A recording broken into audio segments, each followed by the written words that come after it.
Vamos a considerar hoy, en el repaso a la doctrina del Espíritu Santo, el Espíritu Santo en la salvación. La doctrina del Espíritu Santo es muy amplia y extensa en la Escritura. Estamos haciendo sencillas aproximaciones que sirvan de base para el estudio personal de los que deseen profundizar más en ella.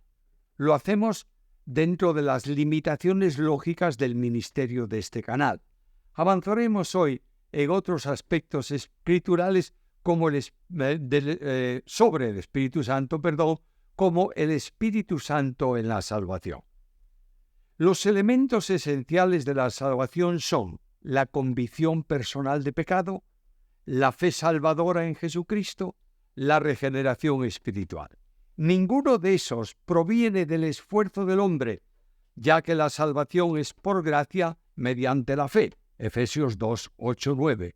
La Biblia enseña que todos ellos se manifiestan en razón de la obra del Espíritu Santo en el pecador. El hombre necesita la luz de Dios para comprender su situación de perdido. Esta iluminación interna y de ayuda personal es una obra del Espíritu Santo. Así lo enseñó Jesús. Pero yo os digo la verdad, os conviene que yo me vaya, porque si no me fuera, el Consolador no vendría a vosotros, mas si me fuere, os lo enviaré, y cuando Él venga, convencerá al mundo de pecado, de justicia y de juicio. Juan 16, 7 y 8. El ser humano es incapaz de creer, aparte de la acción iluminadora del Espíritu Santo. Las razones son evidentes. Lo que es la cruz de Cristo para el hombre natural, dice la Biblia, es locura, mensaje inaceptable. Primera a Corintios 1, 18, 22, 23. En cambio, la cruz para el regenerado es poder de Dios para salvación. Primera Corintios 2, 10 al 13. El agente revelador es el Espíritu Santo. La Biblia enseña la incapacidad general del hombre por su condición natural. Volvemos al texto de 1 Corintios 2:14. El hombre natural no tiene capacidad de alterar la condición suya, que considera locura y no puede entender las cosas de Dios, porque han de entenderse espiritualmente.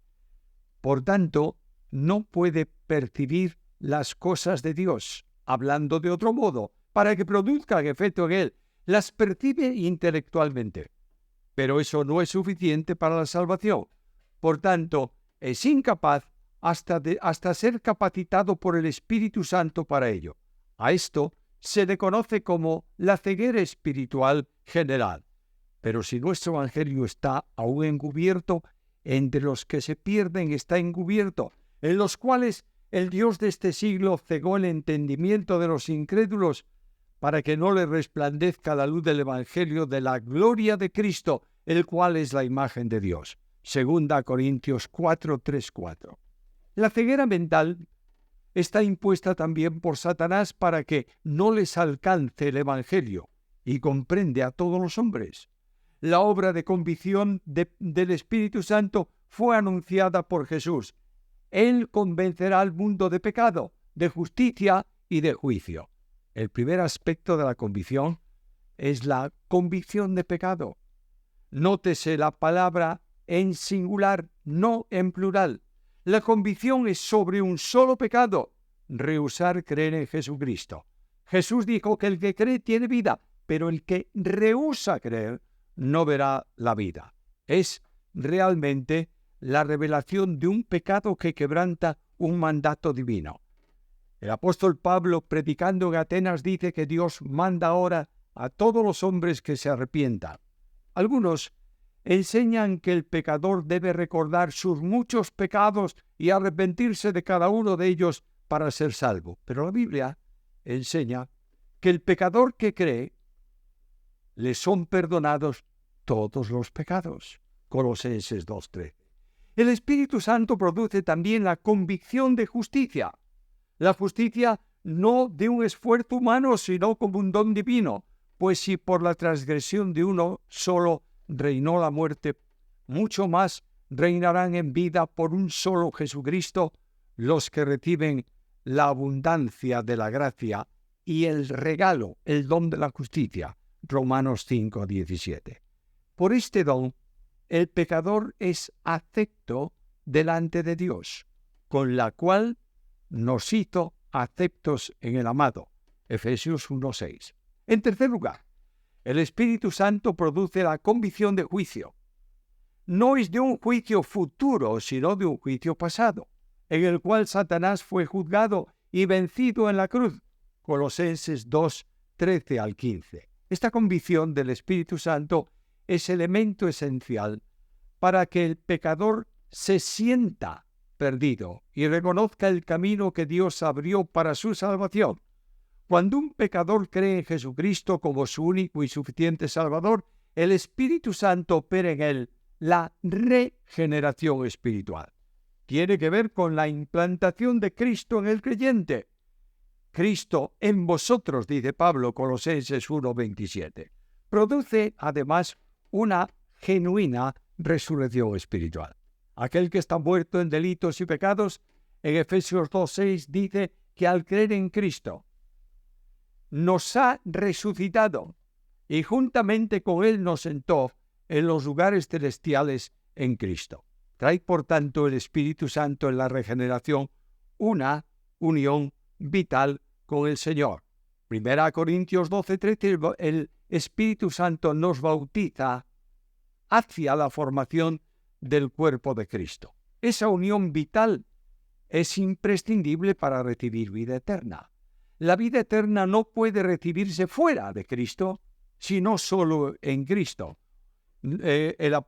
Juan dice en el capítulo 3, versículo 16, porque de tal manera amó Dios al mundo que ha dado a su Hijo unigénito, para que todo aquel que en él cree no se pierda, mas tenga vida eterna.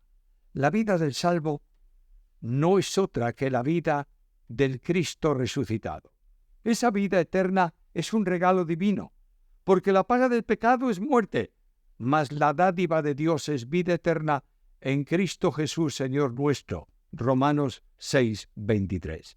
La regeneración produce una nueva forma de vida, como corresponde a un nuevo principio de vida, participantes de la naturaleza divina. La regeneración dota al salvo de un corazón nuevo, similar a lo que ocurrirá con Israel salvo en el reino, retirando nuestro corazón de piedra endurecido y cambiándolo por un corazón de carne sensible a la voluntad de Dios. Igualmente, el elemento imprescindible para la salvación es la fe, que la Biblia enseña que es un don de Dios, Efesios 2:8 al 9.